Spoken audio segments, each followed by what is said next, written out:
Même quand c'est couvert, à l'île de Ré, la lumière est très très forte, elle est toujours éblouissante. Déconnexion totale pour Jacques Toubon, les pieds dans le sable face à l'océan. Le voici dans son havre de tranquillité, aux Portes-en-Ré. Une longue histoire d'amour pour ce Niçois d'origine.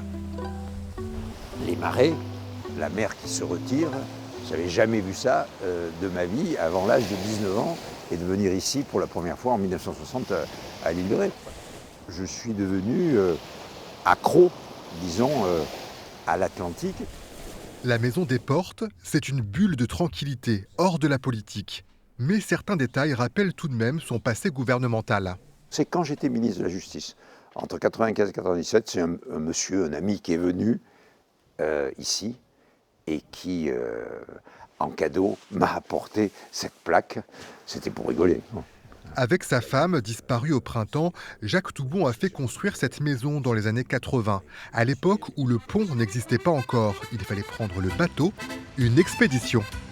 Le bac, c'est un rêve. Moi, je veux dire, mettez le pied à l'embarcadère de Rive-d'Oude et là, on avait l'impression qu'on avait changé de monde, véritablement. La liaison maritime traduisait complètement le fait qu'on était dans une île.